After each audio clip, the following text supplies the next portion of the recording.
Today we're going to talk about Chapter 12 from our book, which is about small n designs, which are a subset of within subjects designs.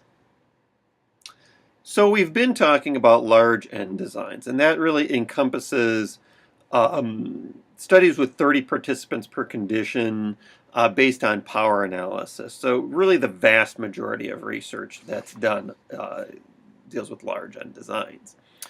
How is it different? Well, small n design uses only one or two people and often uses this ABA design. This is pioneered by B.F. Skinner in his behavior modification experiments, where he would take you could also think of these as his claustrophobic pigeon studies, where he puts them in the box, they tap things. Yeah, having a whole chapter devoted to the use of small n designs, though, is really grossly disproportionate to their actual use. I think this is kind of a holdover from when behaviorism was really powerful. What are aggregate effects when you pool the findings from many people? So as we talked about when we were talking about confidentiality, results are I resent behaviorism. Results are presented in the aggregate, meaning that many people are mixed together.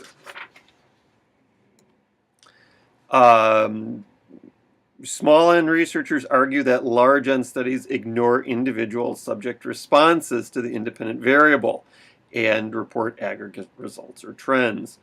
So what their argument is that some treatments are very helpful for specific individuals, and this gets lost by aggregating data, which is a fair point. Absolutely. So clinical psychologists might use small n designs. Albert Ellis, for example, when he was developing REBT, rational emotive behavior therapy, worked with individual clients to help develop the theory. Actually, that is the way that therapeutic interventions are usually created, through small n. How about animal researchers? Well, it depends, really. If they're doing drug testing, they need large n designs because they need the statistical power to show the differences between groups. The animal researcher that this chapter seems to be talking about is someone running operant conditioning studies, so like B.F. Skinner. What caused the development of large n? Well, it was Fisher's research. His creation of analysis of variance really allowed you to test multiple treatment groups, more than two. It really changes the game. We had the students T in the early 1900s, but Fisher makes a big contribution. Where have small n designs mostly been used? Well, as I said, B.F. Skinner, looking at the continuous behavior of individual people, or subjects, rats in this case, or pigeons, in preference to analyzing it from separate groups of people. So basically, because B.F. Skinner wanted to sit and stare at one rat at a time, he developed small n designs. What is a baseline? A baseline condition is how frequently is the behavior of interest occurring. And so we get a baseline measure of that. How many times per minute or per hour? If an intervention's helping, why would you stop it? Okay, and so it's an issue. There's an ethical issue about returning people to a baseline condition after they've had the treatment. When's that most important? Well, if it threatens the health or safety of patients or others, no kidding, then perhaps it's best not to return people to the baseline condition. What price do we pay when we can't return to the baseline? Well, it could be caused, their improvement could be caused by an extraneous variable. The placebo effect, for example. It just might be the therapeutic relationship that makes the change, too. There have been a number of studies with what are called empathic listeners that show that really all you need is an empathic listener. It doesn't really matter what the person's clinical orientation is.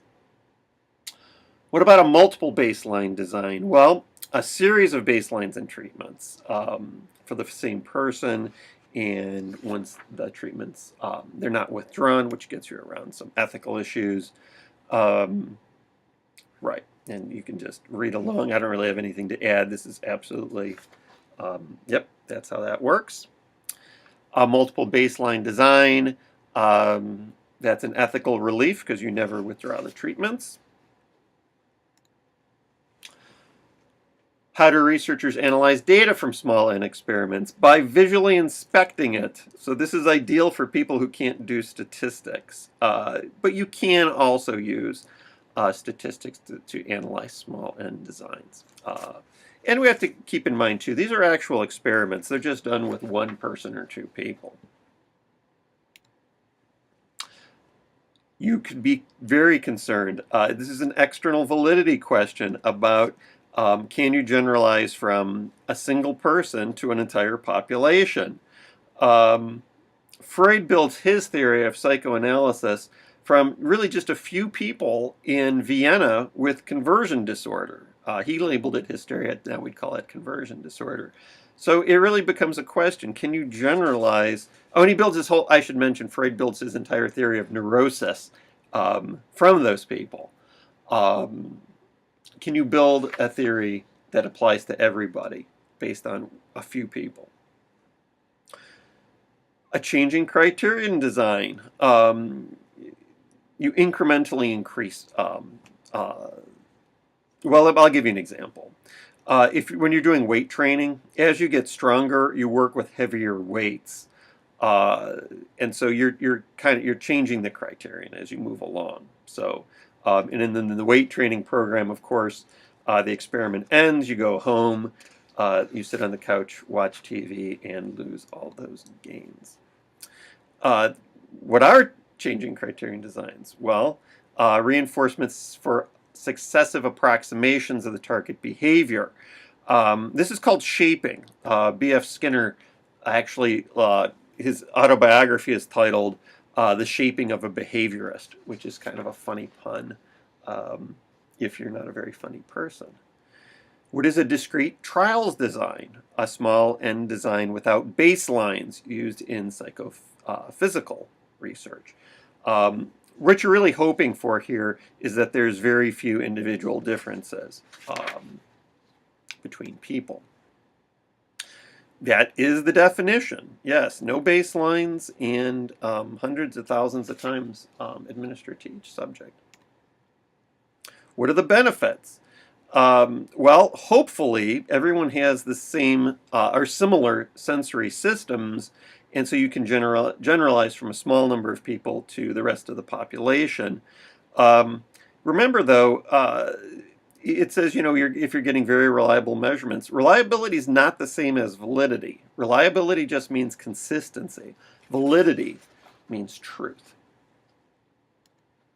When is a small n design appropriate? If you're studying clinical subjects, that's true, but we can also do large n clinical experiments also. If you want an example, though, of a disorder where very few people are available, one of my favorites it's called Anton Babinski syndrome. It's also known as visual agnosia. Thank you. This is when people are blind, but they insist that they can see. And so they confabulate and come up with excuses for why they can't walk across the room, but they're legally blind, but they insist that they can actually, see what's going on. It usually happens after a stroke or a head injury, but it's one of those really kind of strange disorders. When do we prefer a large n design? Well, pretty much all the time. There's really specific cases where small n designs are appropriate. Maybe not a whole chapter's worth of stuff. Generalizability of small n designs depend on replication, which is correct. External validity is a huge issue for small n designs. I think I'm hammering that home. Don't do bad science. If you have a poorly controlled study, then there will be no valid findings to generalize. So yeah, Who can disagree with that? Don't do bad science, folks. A well-controlled small n design might be successful, sure. So there's a lot of behavior, and there's definitely a place for small n designs. Behavior modification research with self-destructive autistic children is very narrowly focused, but also very effective. And so I want to end on that positive note. And that wraps up chapter 12, and thanks for listening.